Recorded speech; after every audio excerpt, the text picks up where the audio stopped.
Tonight, Russian oil. Europe's dependence on it is fueling Moscow's invasion of Ukraine. So why aren't we talking more about green energy? I'll ask Senator Ed Markey. And Ted Cruz says Democrats don't believe in democracy. He may have forgotten everything he once said about the 2020 election. Don't worry, we're here to remind him. You won't want to miss it. Plus, he was Afghanistan's last finance minister. Now he's an Uber driver in Washington, D.C. I'll speak to Khalid Payanda about the humanitarian crisis facing the home he left behind.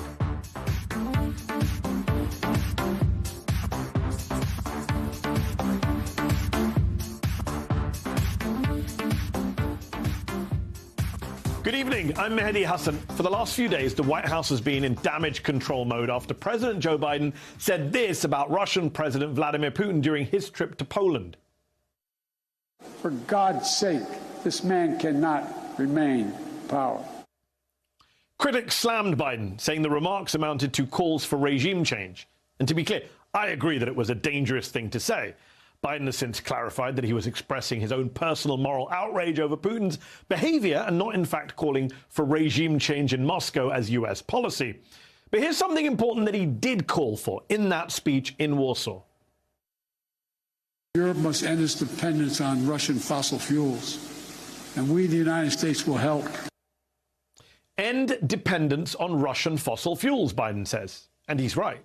Russia's oil and gas are, yes, fueling this conflict. If you're wondering how Russia can afford to invade Ukraine and launch bomb after bomb after bomb in places like Mariupol and Kyiv and Chernihiv, even now after promising to scale back during peace talks, well, it's because the fossil fuel industry has been essential to the rise of Vladimir Putin and his military, and it's the cornerstone of the Russian economy. Russia is the third largest producer of oil in the entire world, and it supplies about 14% of the global oil supply. It's also the world's second largest producer of natural gas.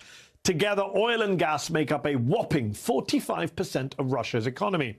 Since the war on Ukraine began, some countries, including the US, the UK, Canada, and Australia, have banned imports of Russian oil. But for European countries, it's not that simple. According to the International Energy Agency, 60% of Russian oil exports go to European nations. Some of the most reliant nations and places are places like Lithuania, Finland, and Slovakia, which all get at least three quarters of their oil from Russia. Poland, which gets 58% of its oil from Russia, is now announcing plans to wean itself off by the end of the year. Good luck. But when you rely that heavily on one country for energy, you can understand why a continent like Europe is not taking as aggressive a stance as, say, North America when it comes to Russian oil. Just last night on this show, the former U.S. ambassador to Russia, Tom Pickering, said he warned Europe about reliance on Russian energy decades ago. I also gave a speech in July of 1994 in the United Kingdom, saying in a few paragraphs that the Europeans should stop being so dependent on Russian oil and gas. At some point, it might well bite them. It has. But in all the talk of weaning off and outright banning, there's something obviously missing. Let's listen to Biden one more time. Europe must end its dependence on Russian fossil fuels, and we, the United States, will help. End the dependence on Russian fossil fuels. What Europe and the US and the rest of the world need to end their dependence on is fossil fuels, period. Russian, Saudi, Venezuelan, American, all of them, full stop. Since the conflict in Ukraine started, there's been talk of it being an existential crisis for the world because of the threat of nuclear war. But there's another ongoing existential threat to the world: climate change. Just 3 days after Russia invaded Ukraine, a UN panel released a new report warning that climate change has already had irreversible impacts and could be outpacing our human ability to adapt. It also warns nations are not doing nearly enough to address climate change. Biden did have high goals of addressing the climate during his presidency. It was the foundation of the Build Back Better plan that died in Congress. I'm looking at you, Joe Manchin. There were imprints of the progressive Green New Deal on his climate agenda, which Republicans, of course, turned into a boogeyman. And in his new budget proposal this week, Biden is requesting $45 billion to deal with global warming. This crisis in Ukraine and the confrontation with Russia over Ukraine is a reminder that we have to do more to deal with fossil fuels and our reliance on oil and gas, whether foreign or domestic. Now, one Democratic senator in particular who's always been a big backer of strong action on the climate and even of the Green New Deal is Ed Markey of Massachusetts. He introduced legislation to ban Russian oil imports only days before Biden did precisely that. Senator Markey joins me now. Thank you so much for coming back on the show, Senator. No, great to be with you again. Thank you. I want to start with President Biden's comments in Poland about ending dependence on Russian fossil fuels. It should be ending dependence on all fossil fuels, should it not? Yes, it should. Our global addiction to fossil fuels is a catalyst for conflict. The Green New Deal is a pathway to peace, and that's the pathway that we now have to take. If we pass a comprehensive climate clean energy bill for wind and solar, all electric vehicles, battery storage technologies, we can have a long-term pathway which reduces and then eliminates our need for oil, but also lead the rest of the world on that same pathway. So, for example, when I was calling for a cutoff of Russian oil coming into the United States, that was 600,000 barrels of oil a day. Well, if we deploy just 16 million all-electric vehicles in the United States, we back out all Russian oil. If we deploy another 16 million all-electric vehicles, we back out all Saudi oil, et cetera, et cetera. It's within our own power to innovate and deploy the technologies which will back us out of these countries, which we have become all too dependent upon. And on that note, you mentioned dependence on multiple countries. You mentioned Saudi oil. You have the Biden administration right now trying to replace the Russian oil with administration officials traveling to Venezuela. You have the president considering a trip to Saudi Arabia to get them to produce more oil. Isn't that rather, I don't know, hypocritical to go from one autocratic human rights abusing oil producer to another? Well, it's a sad commentary on the state of affairs in our country, but the whole planet, that we are so dependent upon these countries for the oil which fuels our economies. I remember back in 2008 when George Bush went hat in hand to the Saudi prince asking at $5 a gallon oil in the United States for them to produce another 1 million barrels of oil a day. But the Saudi prince said to him, well, will you sell us nuclear power plants? Well, the one thing we don't need is uranium and plutonium in the hands of the Saudi government. So this is just history repeating itself. And once and for all, finally, let us deploy the new technologies that back out our need for that imported oil.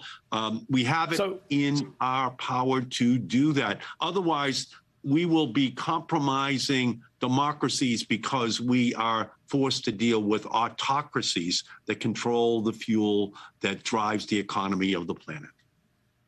Senator, your Spigot Act seeks to make a ban on Russian oil imports permanent, and it's just one part of your plan for 500 days to energy independence, you say. What briefly is that plan, and perhaps most importantly, can it get passed? Well, it essentially says, one, deploy the Strategic Petroleum Reserve, 265 million barrels. That's 500 days of Russian imported oil. Move to 5 million heat pumps installed in our country, and to put that plan in place as an emergency plan, and to deploy 5 million all-electric vehicles in our nation as well. We can do that with the tax breaks that we passed this year because the auto industry is ready to sell them. We just have to help American consumers purchase them. And then we have a plan that backs out all of that Russian oil. We can get it all done in 500 days on a permanent basis. You mentioned American consumers. In the latest NBC News poll, an overwhelming number of Americans, 79%, agree with the U.S. ban on Russian oil, even if it causes higher gas prices. At the same time, though, Senator, inflation, as you know better than me, is a very real concern. 68% of Americans want Biden to make reducing inflation and the cost of living his top priority. How hard is it, realistically, to tackle our dependence on oil when gas prices are such a big part of our politics and your own party's re-election chances come November? Well, without question, the one consumer product that each American knows is the price of gasoline. And it becomes a metaphor for the economy, which is why it's imperative that we announce a Green New Deal agenda, that we announce a plan to dramatically reduce our dependence upon oil in all of its forms. We put 70% of the oil that we consume in our country into gasoline tanks. That's what Americans know. And so as they get tipped upside down at the gasoline pump week after week, they obviously and understandably get angry. Well, we've got a solution, and we're going to fight for it because we not only know that we can save the planet from climate change, but we can also save the consumer from being held hostage by these international oil cartels, which, by the way, also include ExxonMobil, Chevron, and American oil companies. Once and for all, let's just end it. That's the message which I'm working with, and that's the message which Joe Biden is making very clear has to be the agenda for our country now in the short run, but in the long term as well. I wish members of your party would talk more about the price gouging by oil companies when it comes to higher prices. Senator, if there's something that's going to save your party come the midterms, it will be a higher turnout based on the fact that Joe Biden is going to do something historic and put the first black woman on the Supreme Court, Ketanji Brown Jackson. Her hearings on Monday, the Senate Judiciary Committee will vote on Judge Jackson's nomination to the court. And once it goes to the full Senate, there will be one Republican we now know on board, Maine's Susan Collins, who says she will vote for Judge Jackson. But her Republican colleagues on the Senate Judiciary Committee, I think we can all agree, behaved outrageously during Judge Jackson's confirmation hearings last week. And I wonder, why didn't Democratic senators, with the exception of Cory Booker, do more to defend her from Republican attacks? You see those headlines. People were very upset that Democrats didn't do more to call out the racism and misogyny from Republicans, as Judge Jackson had to just sit there and listen to it. Well, first of all, Judge Jackson was brilliant. She was wise. She absolutely dominated those hearings. She is not only a black woman, but she's also going to be the first public defender that we've had on the Supreme Court as well. That's a special moment in history. And there's no question that much of the questioning was tinged with racism and sexism.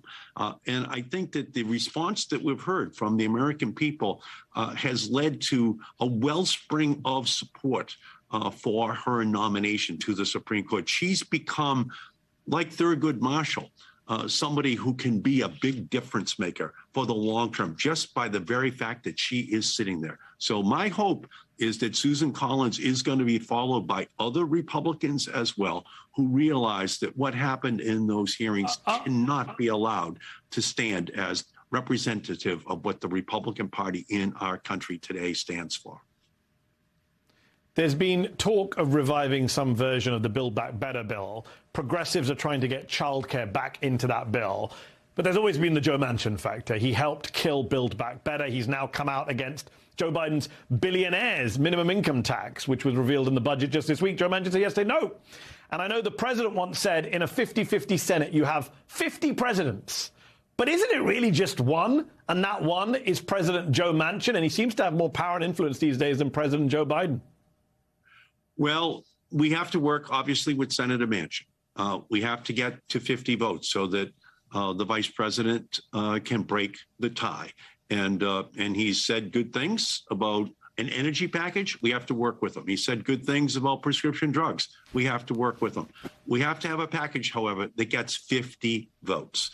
And so that's going to be imperative for the Democrats to work together, because we will have no Republican votes. But I'm still hopeful that we can have an historic package that deals with the climate crisis, deals with the prescription drug crisis in our country, and anything else that can get 50 votes. And negotiating with Senator Manchin is going to be key, along with President Biden, to get to that moment where Vice President Kamala Harris casts that vote that has a historic package, which is passing. Senator, you and I both agree the threat from climate change is existential. It's a very serious issue. So let me ask you a very blunt question. A lot of people in America, when they're polled, they say Washington, D.C. is a corrupt place and the Senate is a dysfunctional institution. And when you look at the fact that Joe Manchin is a man who's made millions from a family coal business, and now he chairs a key energy committee and decides what stuff gets into bills to protect the climate, people would say, yeah, that is dysfunctional, that is corrupt. What would you say to the American voter? Here's what I would say. I would say that the planet is running a fever, and there are no emergency rooms for planets. We have to engage in the preventative care that avoids the worst, most catastrophic consequences from climate change, and that we're going to work with Senator Manchin in order to get the 50th vote, in order to pass the legislation. I understand that point. I'm asking about the fact that how is it possible someone... I understand, Senator. I'm asking about the fact that this is a guy who's made money out of coal, and now he's sitting as chair of an energy committee in the Senate deciding on how we save our planet. How is that right?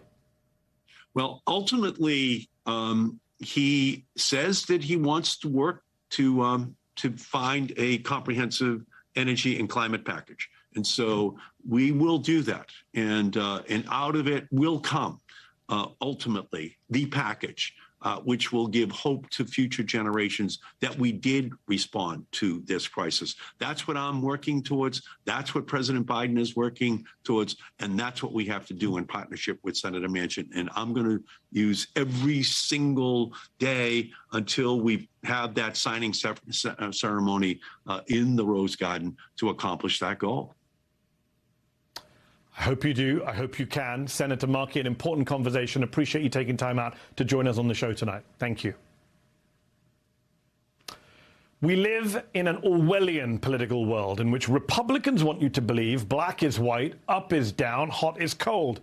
Take Texas Senator Ted Cruz's remarks on Fox last night, saying Democrats don't believe in democracy. Democrats don't believe in democracy. Ted Cruz is saying that. So it's time for some receipts. Senator Cruz, meet Senator Cruz. They know they're going to lose. And Nancy Pelosi's not going to go quietly. We will not go quietly. Not go quietly. She's going to scream into the night. She's already preparing to scream the election was stolen. They are setting the stage to potentially steal an election. And by the way, what she means by stolen is people showed up to vote against Democrats. Not just from the president, but from the over 60 million people across this country who voted for him. So that's what stealing the election is. Simply telling the voters, go jump in a lake. The fact that you have deep concerns is of no moment to us. That jeopardizes, I believe, the legitimacy of this and subsequent elections. And remember, Democrats don't believe in democracy. Tomorrow, Senator Ted Cruz and about a dozen other Republicans, they are promising to vote against certification. They don't believe in democracy. Ted Cruz's objection to the Arizona. Objection to counting electoral votes of the state of Arizona. Can I get a photo of that? Wait, no, that's okay. All right. He's with us. He's with us. Still ahead. Why have Democrats been so quiet about the fact that Justice Clarence Thomas refused to recuse himself from several cases despite glaring conflicts of interest involving his wife? We're back in 60 seconds. You're saying you don't think he should, or? I said that. I told you those things get into legal issues. That, in fact, I told you I would not tell the Justice Department what position to take or not take. And I'm not going to instruct the Congress either. Well, I can tell you it's a matter of concern, but it is going to be a concern taken up after the Easter recess. The issues that have been raised by the news stories are not so timely that they have to be decided in the next few days.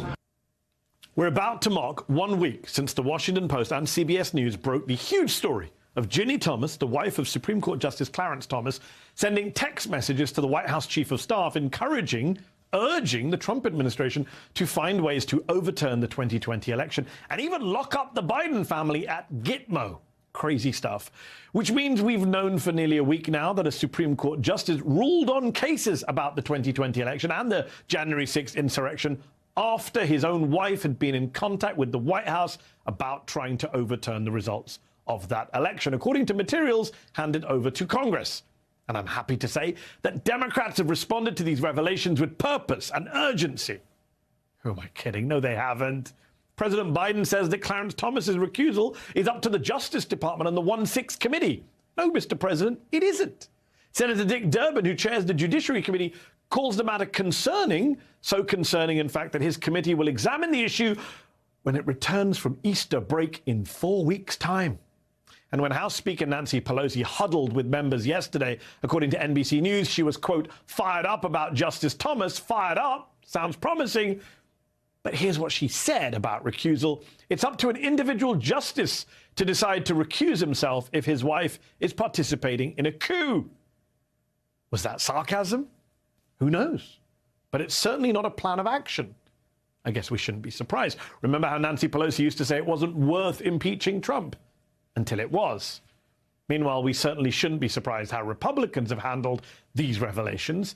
They've either avoided questions about Justice Thomas, or they've expressed outrage that anyone would dare ask questions about the family member of a public figure. I don't think that what your spouse says should recuse you from, whether it's in the legislative branch or in the judicial branch.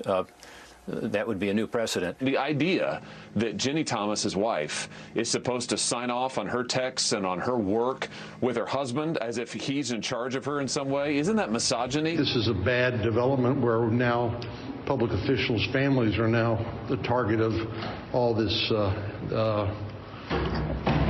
press and stuff. Those of us who serve in public life, we do it voluntarily, but we don't volunteer to have our families dragged through the mud.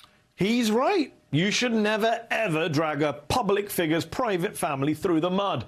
You shouldn't make officials' families political targets. The Republicans swear by that principle, right?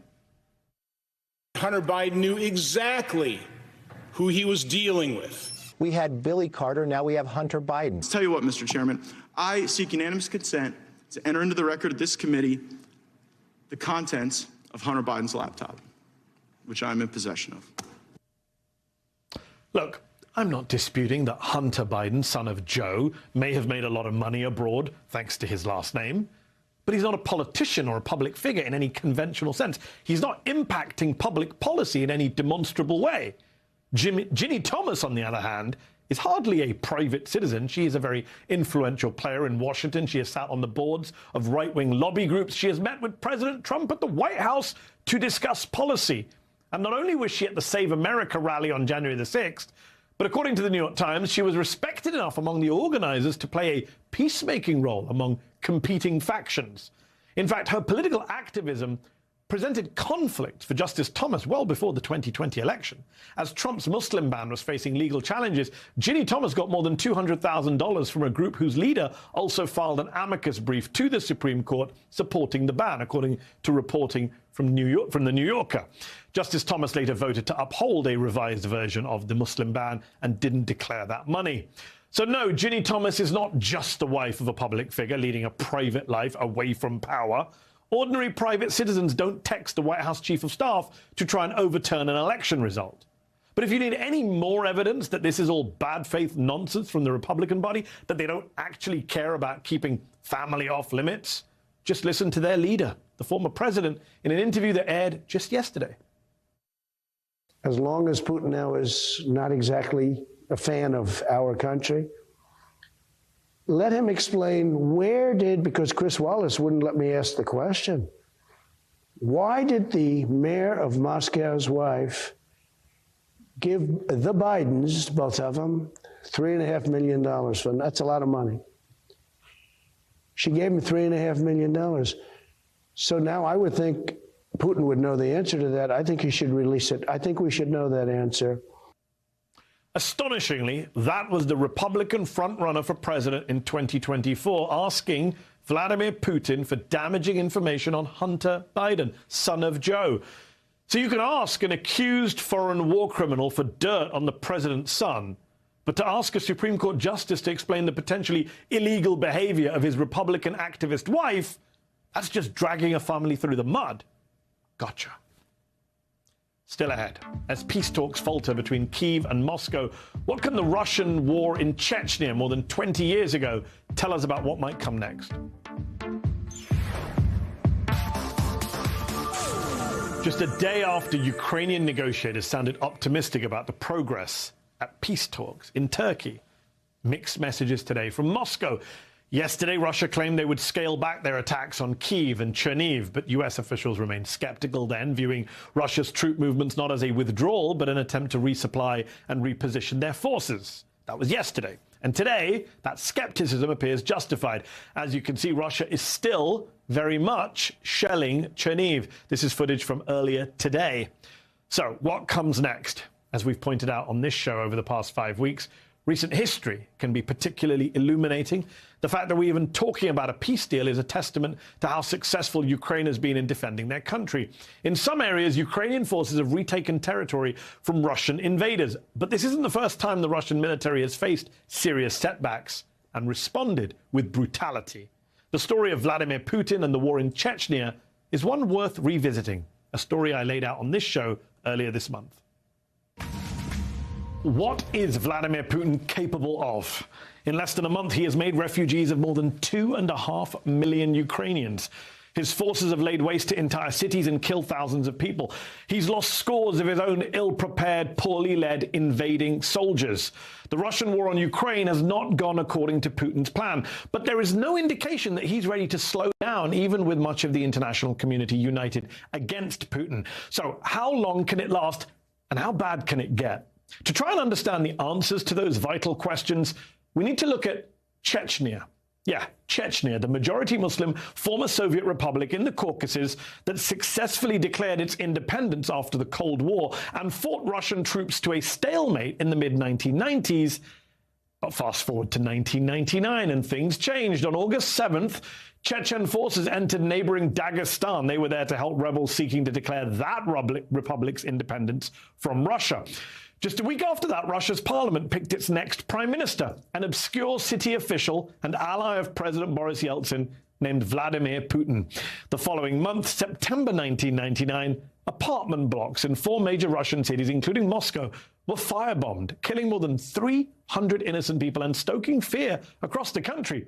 Putin, whose ascent had been stymied by corruption and infighting within his party, found a new way to brand himself as a man with a plan to rid Russia of rebellious republics and evil terrorist attacks. By the end of the month, Putin had blamed Chechnya for the bombings, declared that its president and legislature were illegitimate supporters of Islamist terrorism, and launched a new war to make Chechnya safe by making it Russian. Even today, it's difficult to understand the devastating cost of the Second Chechen War, as it's now known. For 10 long years, Russia bombed that small republic into oblivion. More than 100,000 people died on all sides of a conflict that was marked by assassinations, by rape and looting, by the use of cluster munitions and other alleged war crimes. But nothing could compare to the Russian siege of Grozny, the Chechen capital. It was laid to waste in a way humanity had not seen since World War II, reduced to rubble and ash. In 2002, the United Nations declared Grozny the most destroyed city on Earth. It had once been a vibrant city of 400,000 residents. Today, the Russian-controlled population of Grozny is still 3/4 of what it once was. And the entire Russian offensive may have been based on a lie. Imagine that. A false flag, in fact. Several men tasked with investigating the 1999 Russian apartment bombings, the ones used to justify Russia's offensive, began to suspect those attacks were orchestrated by the Kremlin to drum up support for war in Chechnya. One of those investigators was arrested a week before he was to present his findings in court. Another died of a mysterious illness in 2003. That same year, another was shot dead. Alexander Litvinenko, an ex-KGB agent who sought asylum in the UK, wrote an entire book accusing Putin's government of bombing those apartments. He died of radiation poisoning in 2006. A British inquiry concluded he was killed by 2 Russians, likely on Putin's orders. Meanwhile, independent Russian journalists tried telling the truth about Russia's alleged atrocities in Chechnya, like Anna Politkovskaya, who wrote several books about Russian war crimes and the murderous Chechen forces backed by Moscow. She was shot dead in the elevator of her apartment building in 2006. Russia's war in Chechnya gave Vladimir Putin what he wanted: a Russian client government in what was left of Grozny, led today by a bloodthirsty Chechen warlord named Ramzan Kadyrov, who liquidated the country's refugee camps. and has rounded up and tortured gays and lesbians there. Where is Kadyrov now, you may ask? Well, yesterday, the Kremlin-aligned strongman said he was actually in Ukraine, participating in the fighting, and he released a video claiming to show him with other Chechen soldiers just 20 kilometers outside of Kyiv. That video has not been verified by NBC News. He called on Ukrainian forces to surrender, or you will be finished. Think about all the parallels. Then Russia was stamping out terrorism. Now it's taking on neo-Nazis. Then it was carrying out retribution for apartment bombings by terrorists. Now it's responding to the threat of biolabs. Then it was using thermobaric weapons and cluster bombs. Now it's again using thermobaric weapons and cluster bombs, even though it denies using them again. Then it was Putin giving power to the Kadyrov gang. Now the Kadyrov gang says it's fighting in Ukraine for Putin. Then it was the complete destruction of Grozny. What is the parallel to that? Here's what British Prime Minister Boris Johnson said earlier this month. If you're sitting where he is, his only instinct is going to be to double down and to try to Groznyfy Kyiv, if you know what I mean, and to just reduce it to rubble. And I think that would, of course, I think that would be an unutterable moral humanitarian catastrophe. To Groznyfy Kyiv, it's chilling and completely consistent with what we've seen already in Ukrainian cities like Mariupol, which, like Grozny, had a population of 400,000, akin to Cleveland or New Orleans, and which has been turned to rubble and fires, killing thousands, according to the Ukrainian government. Just last week, the world witnessed the destruction of a maternity hospital that Russia first denied bombing, then claimed was full of neo-Nazis, not pregnant women. We learned today that one of those pregnant women who was photographed on a stretcher amid the destruction died last week, along with her unborn child. Vladimir Putin bombarded Grozny for a decade and handed the remnants over to a thug. But barely 3 weeks into the Ukraine war, he is besieging the people of Mariupol and Kharkiv, and yes, Kyiv itself. How many more Groznys is he capable of creating? And is there any way of preventing him doing so? Joining me now, Tom DeWaal. He reported on the First and Second Chechen Wars and is now a senior fellow with Carnegie Europe. And David Filippov. He covered Russia's wars in Chechnya as Moscow bureau chief for the Boston Globe. He was later the Moscow bureau chief for the Washington Post. Thank you both for joining me tonight. David, let me start with you. What was it like in Chechnya then? And how bloody did Putin's hands get? For the Russian military, like we saw in Ukraine, went in thinking this was going to be a 48-hour operation, drove armor into cities, and very quickly got stopped and very badly beaten, after which the whole war started progressively taking on this character that we're now also seeing in Ukraine. Towns and cities would be surrounded. The word would be on Russian TV that there are terrorists inside. The bombardment would start. That would make it impossible for people to live there. They'd create refugees. The refugees would try to get out. And then the idea was kill the rest of the defenders. And when the Second War started in 1999, as you mentioned in your intro, it only got worse and the devastation greater, and the determination of the Russian forces to flatten things became more prevalent. And Tom, you also reported on Chechnya during that period. What lessons do you think Vladimir Putin brought forward from the Chechen wars, and how are we seeing those maybe play out in Ukraine today? Well, I'm not sure that he's necessarily learned the lessons. I mean, the parallel actually that strikes me is actually from 1994, the first Chechen war, which was really the one I covered. And I think he's making exactly the same miscalculation that actually Boris Yeltsin, who launched that war, made back in 1994, thinking that it would all be over very quickly. His defense minister said it would be over in 48 hours with one parachute regiment, that the Chechen government would be decapitated, people would welcome them as liberators, and then this would be a great victory at home, and everyone would get back to normal. And clearly Yeltsin was misinformed. the Chechens, who didn't actually particularly like their president, he was, I think, less popular by a big margin than Zelensky is now. They certainly rallied round as soon as the Russian troops came in. They forgot their domestic differences. They fought back.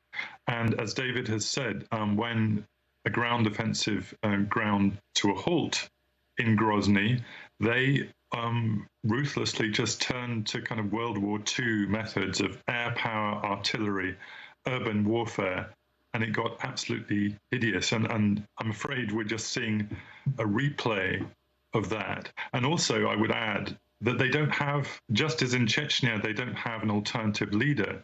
Many of the kind of swing voters, the alternative leaders that they had in Chechnya, as soon as they saw what the Russians were doing, they certainly didn't want to back the Russian invasion. I think many of the Russian speakers in Chechnya, the Russian speakers in Ukraine, who might, have not exactly welcomed this, but certainly not resisted, I think that they're changing their minds when they see what the Russians are up to right now. And David, Chechnya has a population of less than 1.5 million. Ukraine has what, 30 times that, around 44 million? How bad can it get in Ukraine today, do you think?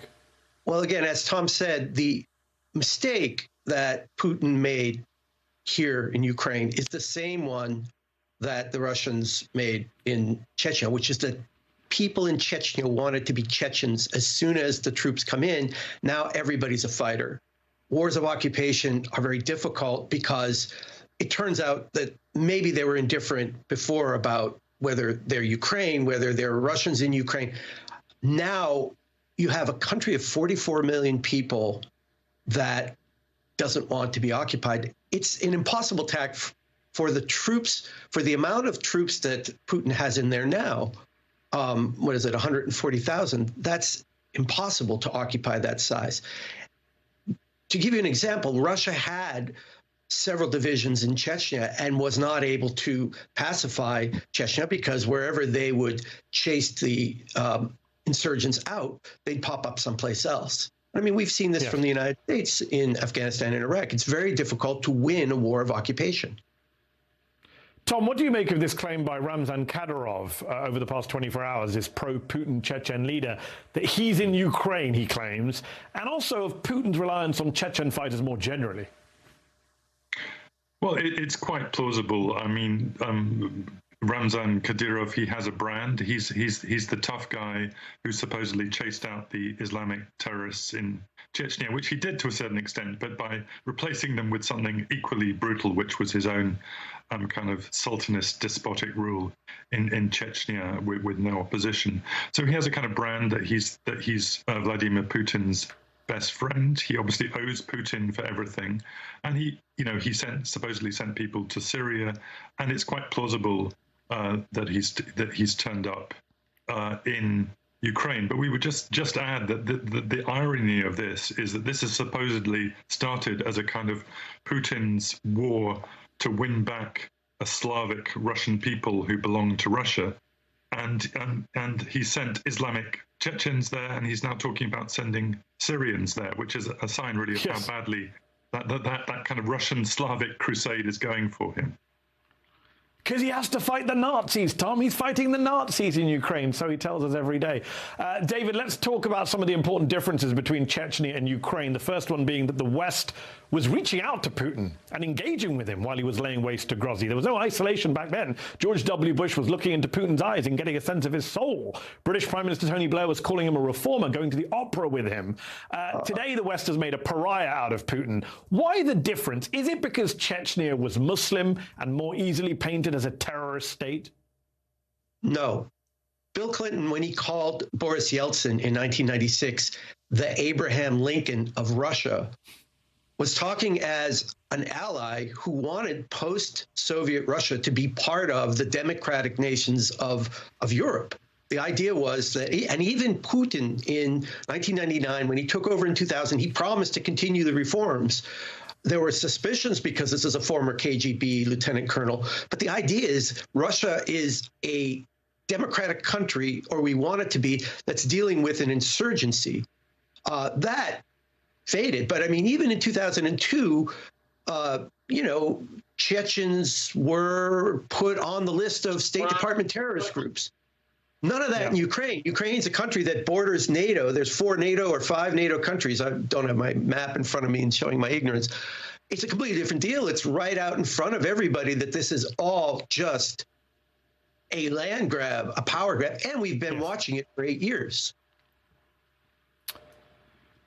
We'll have to leave it there. Tom DeWall and David Filipov, a fascinating discussion. Appreciate both of your insights. Still to come, the humanitarian crisis in Ukraine isn't the only crisis to pay attention to. We turn next to Afghanistan and what measures the United States could take right now to help. We're back in 90 seconds.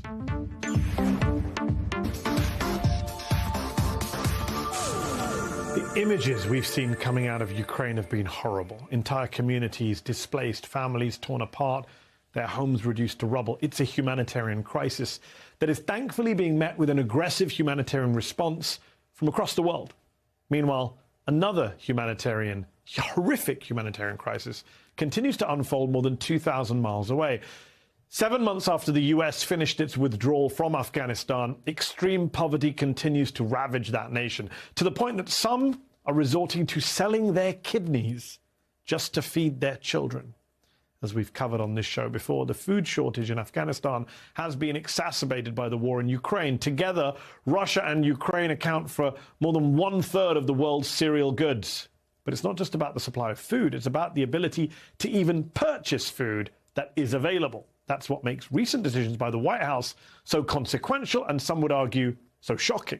Last August, the US government froze $7 billion in assets held by the Afghan central bank as the Taliban took over that country.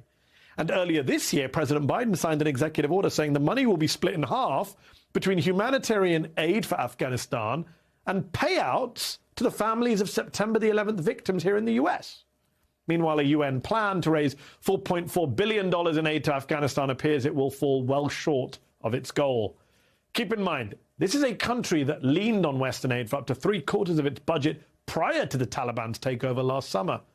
One man who has lived experience from the fallout, from the regime change in Afghanistan firsthand is Khalid Payanda. He was Afghanistan's last finance minister, and Payanda's he's since fallen into some unique circumstances of his own. The man who once oversaw multi-billion-dollar budgets is now an adjunct professor in the US, but he's also shuttling people around the DC area as an Uber driver. And while he's gone from government official to chauffeur, he considers himself grateful to be in the position he finds himself in today.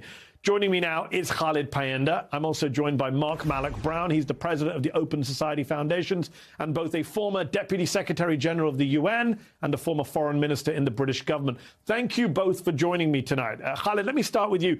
Give me your first-hand account of the devastation being seen in your home country, and where do you point the blame for what we're seeing right now? Yeah, thank you very much. I think just to put it in perspective, a country of an economy size of $20 billion had inputs in terms of aid and assistance of $8 billion, which was abruptly cut off post August 15. That meant a lot of people went into poverty. The economy was already in a stress with the war raging, but also a drought and the pandemic. The third wave was extremely harsh. But with 50% of people in poverty, the rest 50% were just above the poverty line. And a simple shock sent almost all the population under poverty line. Inflation rose overnight, and the currency lost its value. Inflation in terms of basic household goods and food commodities going up to 50%. There was also a cash crisis. People could not access their meager savings that were stuck in banks who were not able to pay out those. And this all created an extremely harsh situation for everybody who lived in Afghanistan. People who had respectable lives. Yeah. Just to jump in there, when we look at a specific issue of the bank and the central bank assets that the Americans have frozen, what do you say to the argument here in D.C. that if you release those funds, they go to the Taliban? Is that a good argument, bad argument, irrelevant argument? It's an argument, but there are solutions. I would not want those funds to go to the Taliban, but there are solutions. I've been proposing independence of central bank, where third-party monitoring oversees this. A part of these funds need to go to Afghanistan because there are interbank issues and transactions that need to be settled. Without money coming, that's not possible. Banks cannot pay each other and reconcile and hence pay the depositors. Mark, Ezra Klein, the columnist, wrote an op-ed for the New York Times this week calling out the Biden administration, calling the current crisis predictable and calling America's response unconscionable. Do you agree with that? Well, I think it is unconscionable, although, as he acknowledges in the piece, it's not because Biden officials are somehow have criminal intent or on this. They're just caught in the contradictions of their own policy. They lost the war, and now there's a real risk they'll lose the peace, because what's essentially happened is sanctions have in a sense created a situation where the humanitarian aid is being delivered to offset sanctions. So America gives with one hand but takes with the other. And we've got to find a way through that. And it's right, the way through is not to sort of endorse the Taliban government and, engage directly with them. But, they've got a shared interest in not having a complete breakdown of their country. And by the way, so do the neighbors, China, Pakistan, yes, India. We all have a shared interest in not seeing this country collapse into a devastating famine, plus the state breakdown, which often comes with that. So, there are ways through this, but there's a failure of diplomatic imagination to find them. Mark, is it not outrageous, in your view, that Afghan money, the Biden administration is now, according to the Biden administration, is now going to go half of it to 9/11 victims' families? Is that not outrageous, given there were no Afghans on any of those 4 planes on 9/11? Why not take it from the Saudis or the Emiratis? Why punish some of the poorest people on the planet? Yeah, no, look, I agree with you. It's an extraordinary thing. Half the money is meant to go to the humanitarian efforts, and maybe if we get that half out and deployed and then argue about the other half. But you're right. I mean, the families of the victims of 9/11 deserve compensation, but not from the people of Afghanistan, but from the perpetrators, as you say. Exactly. And, it's just way off. It's way off. It's a crazy decision. Indeed, pretty sure the Afghans were victims of 9/11 in their own way as well. Khalid, at one point in the recent Washington Post piece that you featured in, you're quoted as saying about the fall of your government in Afghanistan, and I quote, "I saw a lot of ugliness and we failed. I was part of the failure." Can you elaborate on that? Because a lot of people in Afghanistan and around the world saw the government you were part of as dysfunctional and corrupt. Is that what you're referring to? Yes, partly. There were issues with the government, and there were part of what I took the job in early 2021 was to go and appeal to the leadership that this is an existential crisis, and they have to be serious about some of these reforms. Some of the reforms that I wanted to bring in revenue collection, making sure that we rely less and less on donors. I saw a lot of corrupt networks, very sophisticated ones, and with collective will at the center of the government, those could be resolved. But unfortunately, it fell on deaf ears, or maybe they saw the end already coming with the U.S. making the deal with Taliban and leaving the government out of it. It was inevitable. Do you believe President Ghani himself, who fled the country, do you believe he was personally corrupt? There have been all sorts of accusations leveled against him, which he denies, about leaving the country with tons of cash. I never doubt President's cleanliness. He was never financially corrupt. He had people around him who misused his trust, but his erratic management style was an issue. But the amount of dollars that they say that were taken out was exaggerated. Maybe he took a few millions that I hear from his campaign funds. There was nothing from the budget. We did not have any money of that size anywhere to take away. Mark, you previously served in several senior roles at the United Nations, and we've kind of seen the UN fade into the background over the last month or so when it comes to the war in Ukraine. It hasn't been center stage when it comes to negotiations. We've seen it on the humanitarian front. The UN always does a very good job. UNICEF, UNHCR. But I haven't seen the UN involved in any high-level diplomatic talks. We saw Russia block action at the Security Council. How does the UN cope with a post-Ukraine war world, one in which we're almost back to a Cold War in terms of Russia versus the West? Well, you know, you touched on it. I mean, I started my UN career during the Cold War, and I started it in humanitarian work, including working in Afghanistan. And you know, why? Because the political side of the UN was completely gridlocked by the Cold War. And I fear that's the world we're going back to, where the UN will be given the space to sort of clean up other people's wars, and indeed to sort of do some negotiation around that, to create humanitarian corridors and to deconflict certain local situations. But it'll be kept away from the big issues of war and peace in the world because of this absolute deadlock in the Security Council. And, you know, we've reached a whole new point. We've not before in 80 years of the Council had a permanent member, you know, quite so brazenly breach the rules as has happened over Ukraine. No pretense. Yes. At a justification in UN terms for the conflict. So it's a low point. It is indeed. Khalid, last question I'll have to ask you. What was it like to go from being a finance minister in a war-torn country to driving an Uber to get by here in Washington, D.C.? That's a pretty unique life story, I have to say. Tough decision. It took me a few weeks to take the first ride. But it was okay after that. I paid well.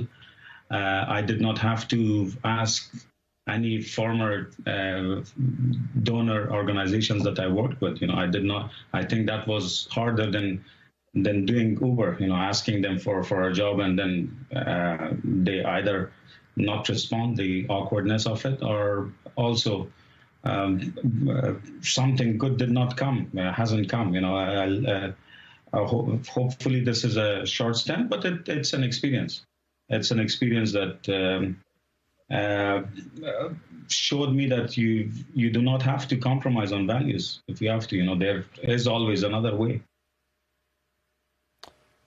Wise words. We will have to leave it there. Khalid Payanda and Mark Malloch Brown, appreciate you both taking time out, especially you, Mark. I know it's late in the UK, so thank you both. Before we go, an update on the pandemic. Tuesday, the FDA and CDC each authorized a second round of booster shots for the Pfizer and Moderna vaccines for people over the age of 50 or those who are immunocompromised.